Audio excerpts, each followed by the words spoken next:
We start the meditation every evening with thoughts of goodwill for the entire world. So why are we sitting here with our eyes closed? Why aren't we out there helping the world? Well, we're sitting here with our eyes closed helping the world. Because everyone in the world wants happiness. Everyone in the world wants well-being. And for the most part, we're looking for our well-being in the pleasures of the senses. And as the Buddha points out, there's never a sense of enough with those pleasures. He said you could have it rain gold coins, and it still wouldn't be enough to provide for one person's sensual desires.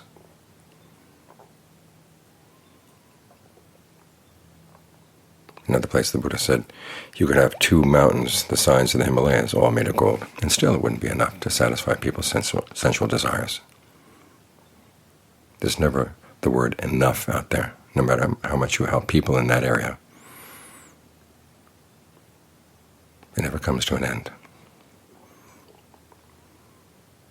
And then, of course, there's your quest for sensual pleasures, too. And here is where the meditation comes in.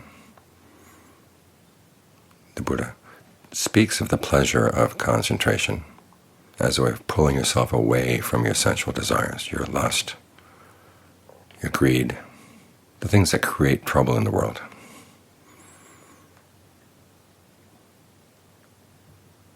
Because wherever you go, looking for something, somebody else has already laid claim to it, which means you have to fight other people off to gain those pleasures.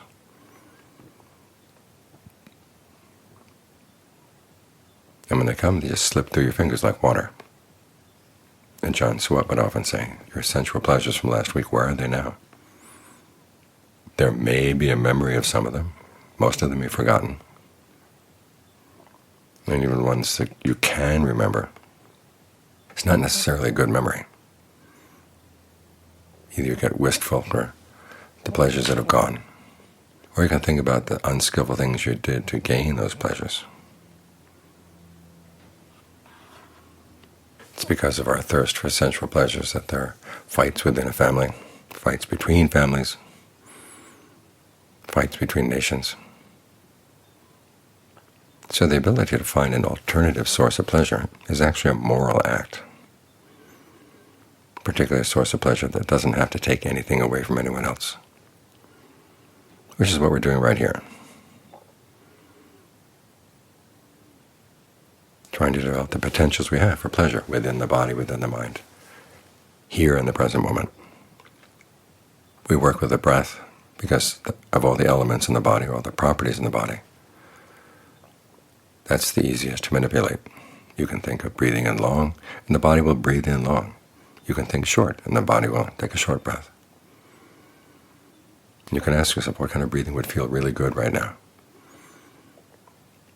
This is where it's important to develop your sensitivities, because all too often we've learned to be insensitive to the needs of the body, especially its breath needs. We push the breath energies around in line with our emotions. And so in the very beginning, it's as if the body is a little bit leery of the attention we're paying to it, like a wild animal who's been abused by human beings.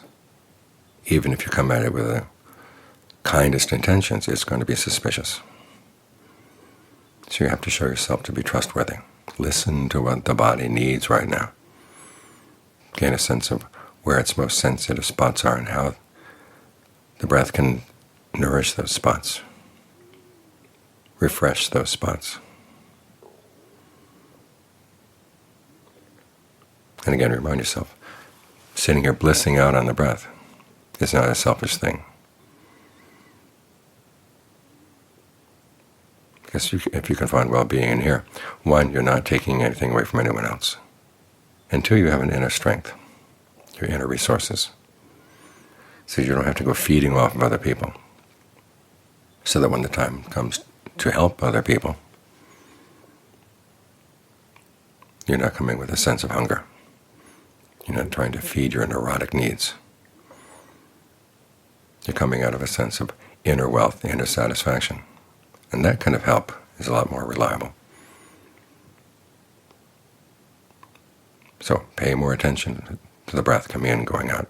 Pay more attention to how the subtle breath energies flow in the body. What feels good, what doesn't feel good right now. I've often found that the area around the heart, if it's going to be open to you, can be very sensitive to the breath energy, so try to make it open up. And then you try to provide it with the kind of breath it needs. Now, there may be parts of the body that tend to be closed off. And originally when I was starting out meditating, the area around my heart was hard. It was as if it didn't trust me. So I focused on the area immediately around it and treated it very gently. In cases like this, you don't go barging in to straighten things out. You listen, and then try things out very gently, and then you listen again. This is in line with the Buddha's general principle for how the Dharma is nourished. He says you commit yourself to it, and then you reflect. The committing means that you do what the Dharma says. You devote yourself to a particular practice, and then you look at the results over time to see if there's anything that needs to be adjusted, anything that needs to be dropped or encouraged more. You're feeling your way, because this is a practice where you are making the Buddha's instructions your meditation. He gives you the basic outlines for your own exploration. He tells you to breathe in and out in a way that's conducive to feelings of refreshment. How do you do that? You ask yourself, where is the potential for refreshment in here? Look, listen. He tells you to breathe in ways that give rise to a sense of ease. Again, look, listen. Where's the potential here?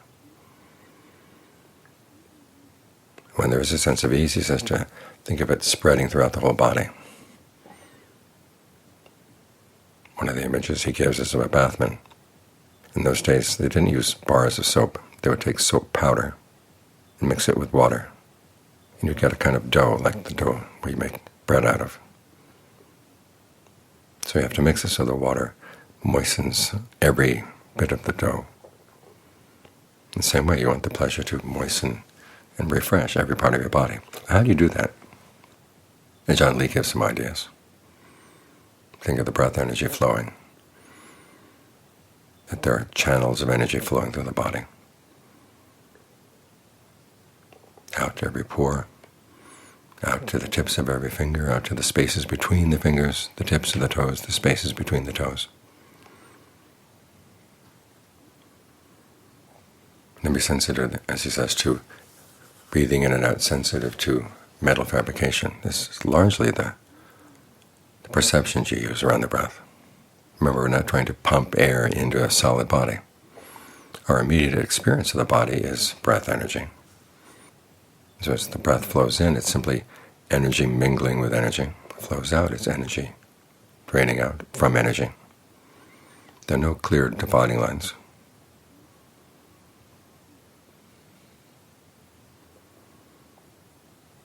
And if there are any strong movements of energy from one part of the body to the other, think of them dispersing out, so they don't get lodged or locked into a certain corner of the body. You want everything to be wide open from the top of the head down to the tips of the toes. And indulge in this pleasure. It's one of the words the Buddha uses. We don't think of him as an indulgent type. But it is important that you appreciate the fact that you can find pleasure. The body can be bathed in pleasure, simply by the way you breathe out, by the way you perceive the breath, conceive the breath to yourself.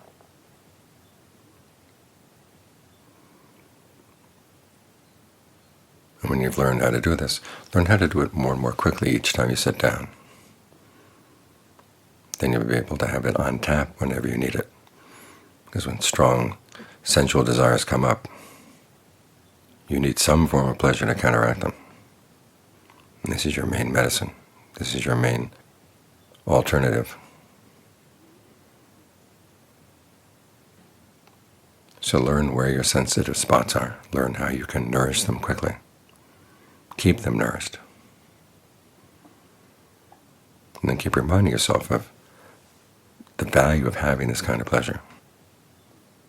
For many of us, meditation is simply one more pleasant thing to do and to add to our repertoire of things that we like to do. But you have to remember, this is the way of finding pleasure that is most moral, best for you, best for the people around you.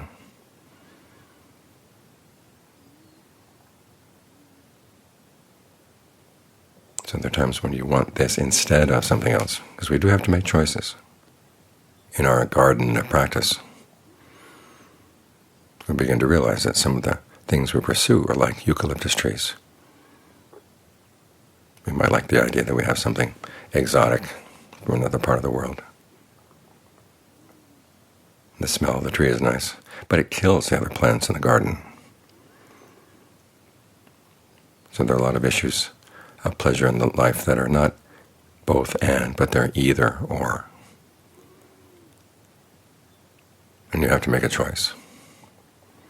As the Buddha said, when you see a greater pleasure that comes from sacrificing a lesser pleasure, the wise person would go for the greater one. And greater here doesn't mean more charged or more exciting. It means more lasting, more reliable,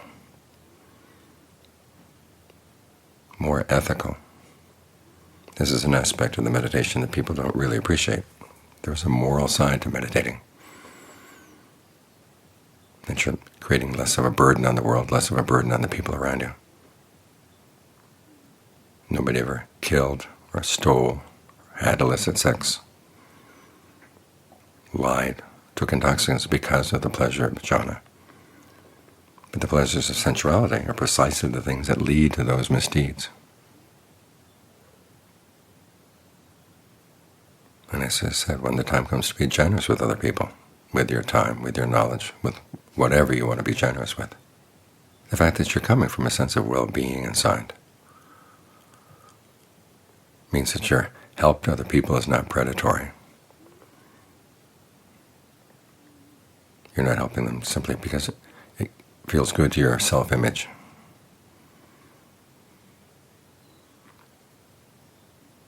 You're helping them because you see that there's something that they really need, and you have the opportunity and the ability to help, and you're happy to do it because you're coming from a position of wealth. This wealth of well-being inside. So it's good all around. Good for you now, good for you in the long term, good for other people now and in the long term. And as Ajaan Lee used to say, any form of goodness that is without drawback is genuinely good. And there are so few forms of goodness in the world that aren't good that way. Now that you've found one of them, make the most of it.